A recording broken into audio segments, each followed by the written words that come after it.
Alright, welcome back to Jaeger Racing, and today we're going to be installing our Feal Coilovers on the Mustang. It's about time, but you know, I wanted to do some testing. I wanted to put a bunch of miles on the car, and by a bunch I mean like 200, but all good track miles. I wanted to test the car as it came with really crappy tires. I wanted to test how it came with decent tires, and then with 100 treadwear NT01s. Again, still running on 275s. I know a lot of Mustang guys go to like a 305, but eventually with these we will do that. So I have a set of 11-inch wide wheels, which will also help in going to the 305, but for the moment it's just going to be a matter of slapping on some Feal coilovers and then going testing again to see what that means. So far we did some testing, and I believe off the top of my head it was a 129 with the really crappy 300 treadwear tires. Then we dropped it to a 126, low 126 on some good tires. So now we're going to see what Feal coilovers bring to the party and see what that drops our times down to. With this, see, you kind of want to get to things like this and do some adjusting and stuff. So Rob brought a special tool. Yeah. So that means we get to cut the Mustang up a little bit. Drill some holes, get some adjustment, all good stuff. Alright, well, we're going to hop to it, get to installing, and then we may even string the car up and make sure that it's, you know, square. No corner balancing just yet, you know, that's for a later date. This is just going to be getting it on, getting it at the right ride height, and then doing some adjusting. Actually, Rob here already has the Feal coilovers on his Mustang. He said this install is super easy, takes like 2 or 3 hours, something like that. We're going to take a long time cutting up your car. This is the whole reason I drove out here. Cutting is the best part. Installing, pulling things out, not the best part. So, alright, well, we're going to get going and give you the result.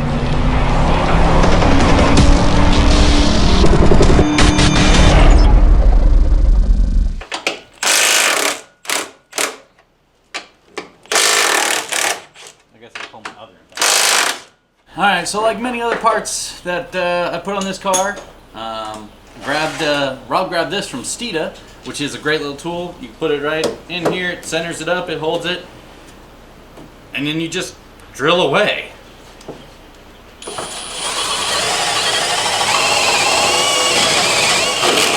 Might want to include some oil in that. Eventually. And just like that, we're both done.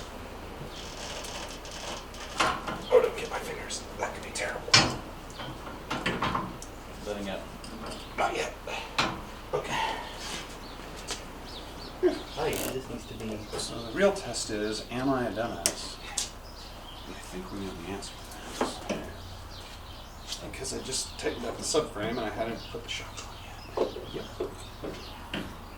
Well, the story, Rob's a dumbass. You know, I have a theory about crossing the street that I'm going to share with my son one day. Cars can only intimidate you if you let them. Along those same lines, having weird suspension can only hurt you if you're scared of it. So far, I've taken and put this on 15 laps. You should ask Odie if he's hiring. Because I'm efficient. Assembled it. That's one way to do it.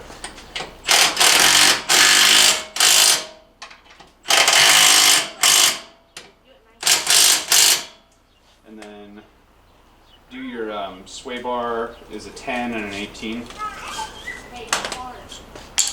So one of the very important things that you actually have to do is this little collar is actually on the stock shock, and you have to take a punch and a hammer and hit it off. Once you hit it off, you put that on, then you do a little washer, then a big washer.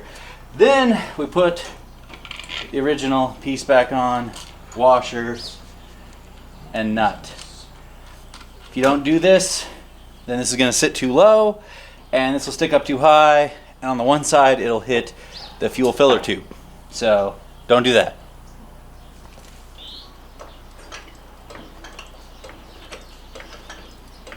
Don't lose a finger. I mean, I figure it would figure itself out. Yeah. But the one piece wasn't inside the Yeah. Well, the stupid rubber piece was getting pinched. Yeah, I don't really care about that. That's what I care. Because then you'd be like, oh, everything was cool, and then Rob pinched my rubber. You know, that thing has 2 little holes on it, right? For the little bolts.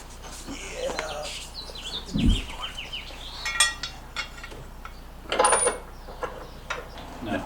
Okay, so you Uh, gotta put this in now? Yeah, now you can put that.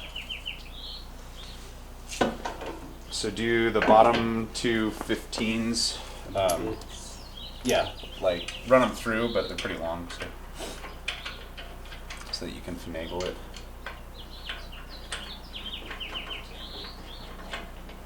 And then shove down on the brake assembly to wedge that thing into place. And then it's easy to put the 18s in.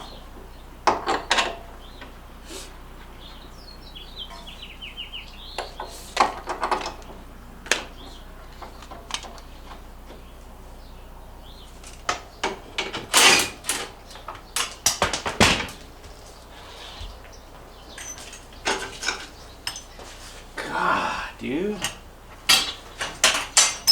Fucking douche.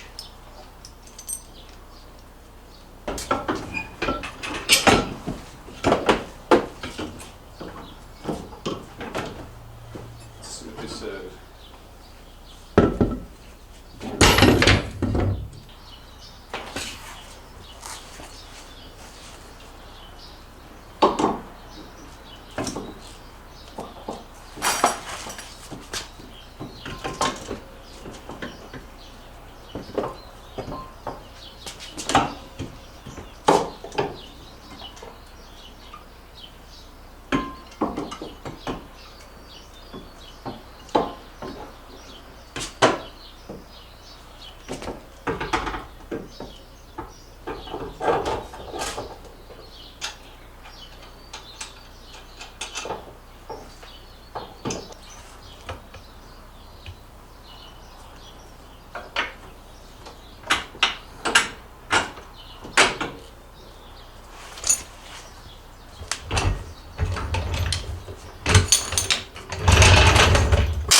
What's up?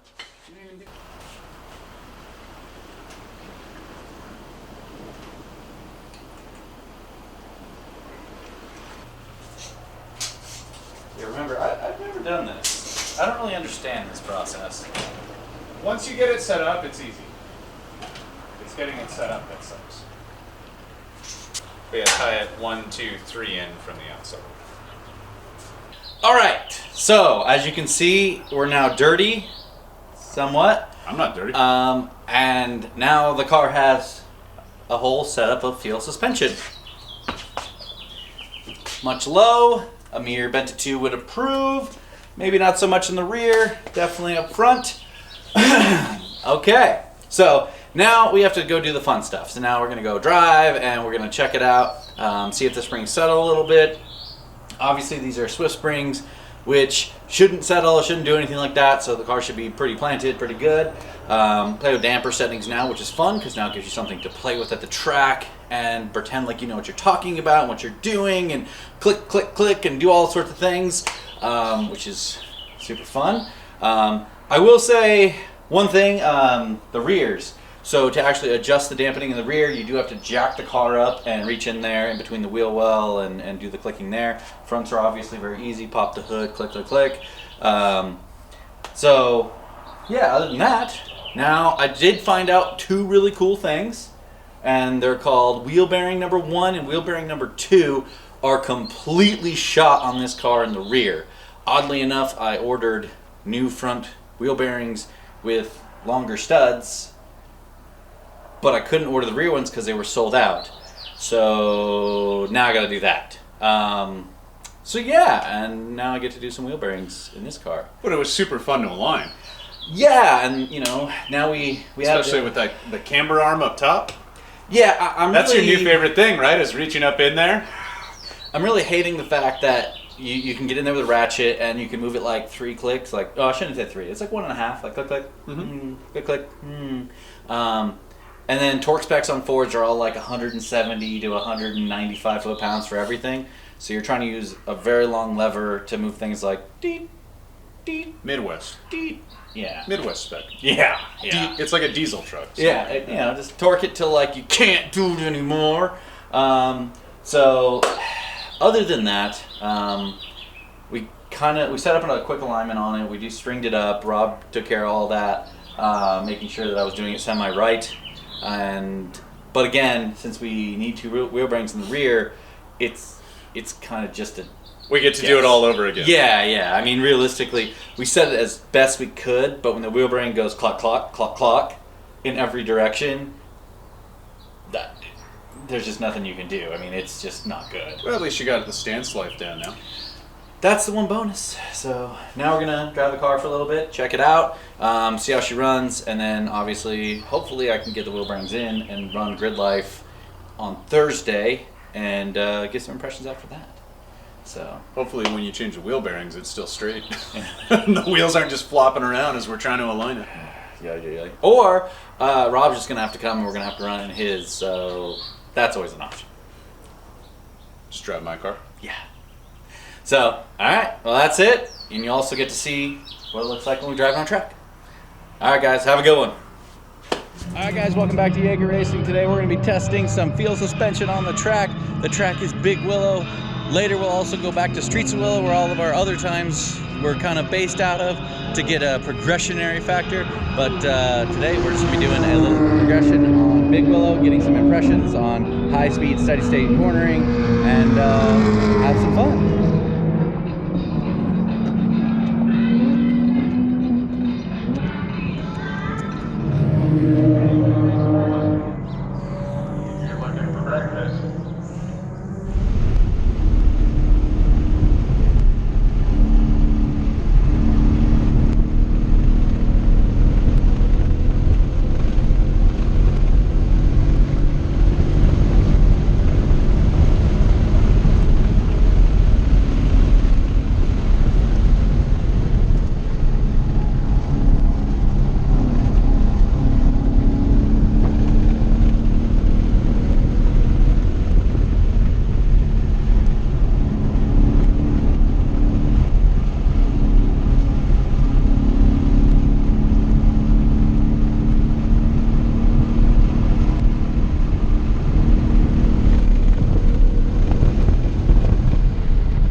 So after a few laps, the car definitely felt more planted than before.